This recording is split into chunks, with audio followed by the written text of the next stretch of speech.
Hello everybody, welcome back to another video on Mystic Island's trading card game channel. Today we're going to be going over something a little bit different. I still have two more faction reviews to do. I have the skeleton and the pirate faction to do, but we're going to hold off on that for a minute. I got a very exciting announcement as well coming soon, the beginning of March. Something's going on for March. Yeah, today we're just going to be doing a top 10 favorite ability cards for my game so far. So these are all cards that are in set 1 already. Set 2 is in production, but I do not have any of them printed out because they're all in kind of beta testing right now. So we're going to start this list off with number 10, Forbidden Spell. Yes, this is a super boring pick, but Forbidden Spell is one of the most useful ability cards in the entire game. It basically allows you to counter any other ability card as long as it doesn't have the idle skill. But yeah, I mean, it's just a cheap ability that lets you counter any other ability. So can't go wrong with that at number 10. At number 9, we have From the Depths. A dwarf ability, costs 4, so it's a little expensive. It's pretty much the thing holding it back, but it says, attach to a creature of your choice. This creature is tapped and unable to attack or block until this card is destroyed. If that creature is killed, destroy this ability. And it's a permanent, so it stays on the battlefield until it's destroyed, which means you attach this to a creature, and if that creature dies, it's the only way to get this off of this, or to Forbidden Spell it. It's a good way of making your opponent either spend 2 crystals for a Forbidden Spell, or if they don't have one, you just take their creature to the depths. Coming in at number 8, Precious Gems. The rare pirate ability, costs 3. Every time you draw a card, gain 1 health, and it stays on the battlefield until it's destroyed. So this is obviously very useful, especially for the pirates. Honestly, for any game, because for any faction, because you're going to be drawing cards every turn, every game. So the pirates, you just draw extra cards. So you're going to be gaining health every turn, as long as you can keep this up. But yeah, there's not really a huge downside to it. 3 is a little bit much, but it's honestly worth it for especially early game. Coming in at number 7, the counter opposite of that card, Ritual Madness. Now this one costs 4 Chaos Crystals. It says every time your opponent draws a card, they lose 1 health. If this card is destroyed, add 1 Chaos Crystal to your stash, and it is also permanent. So this one I would say is a tiny bit better, just because of the fact that with Supreme Spellcaster, you can cast it for 3 crystals instead of 4. And when this is destroyed, let's say if your opponent destroys it, because they don't want it there anymore, obviously, you would get a Chaos Crystal back. So you're actually not even paying, you're basically paying 4 up front, and then you're going to get 1 back as soon as it's destroyed. And if your opponent doesn't destroy it, they're going to be taking 1 damage every single time they draw a card. So that's very annoying. So I think this card is very great, and it comes in at number 7. Coming in at number 6, we have Hard Look, a dwarf ability. Look at your opponent's hand, place 1 card of your choice on the top of their graveyard. This is actually a very useful card, and especially because it costs 2 crystals, it's pretty cheap. And you get to just look at your opponent's entire hand, and you actually get to take one of those cards and put them in their graveyard so they cannot use it. So very useful. Very good card, and pretty easy to obtain because it is a common. Coming in at number 5, we have Pyro Screen.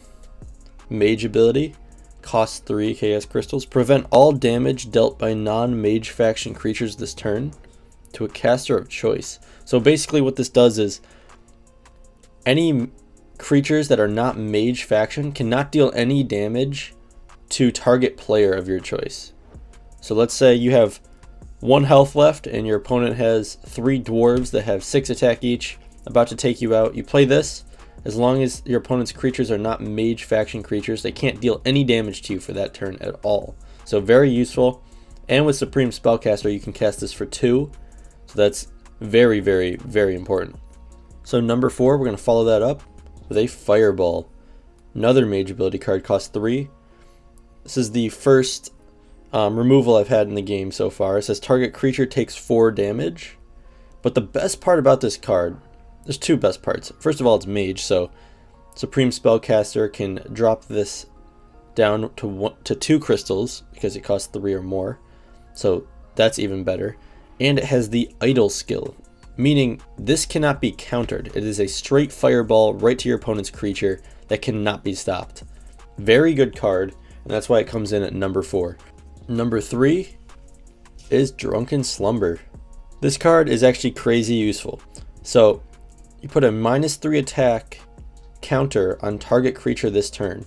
Now that doesn't sound amazing, but if you think about it, this only costs 1 crystal. So you only need to leave 1 crystal up, you don't have to leave 2. So you can spend more on your turn before you send this to your opponent's creature. Let's say your opponent has a 4 attack, 4 defense. You also have a 4 attack, 4 defense. You know you need to keep that guy on the field to keep your game rolling. So they're going to attack each other, and it's inevitable for your guy to die. Well, you find a Drunken Slumber in your hand. You play it, you put -3 attack on their creature, so it's a 1 attack, 4 defense for that turn. So it ends up not killing your creature while your creature still kills your opponent's creature. And it only costs 1, it's an uncommon, so you can still have 3 in a deck.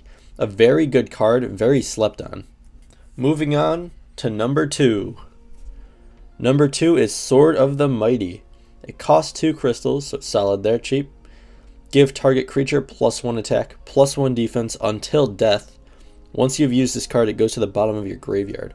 So essentially, this is a counter that you put onto any creature of your choice, and you have to counter it as soon as it's casted because it goes in the graveyard. So it doesn't attach to the creature, so you can't just get rid of it whenever you need. So you need to be very strategic when you play this or counter it to make sure that you can actually counter it, because this could be a huge buff.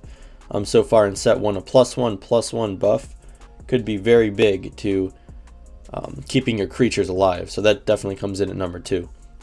And number 1, my favorite / least favorite, because it is so good card for ability cards in set 1, is Bloodthirsty. Now this card is kind of broken, I'm not gonna lie. It might get put on a limited list, but I don't know, we'll see how it goes. So Bloodthirsty is basically the other removal in the game. Fireball and Bloodthirsty are the only removal cards, essentially. Like hard removal.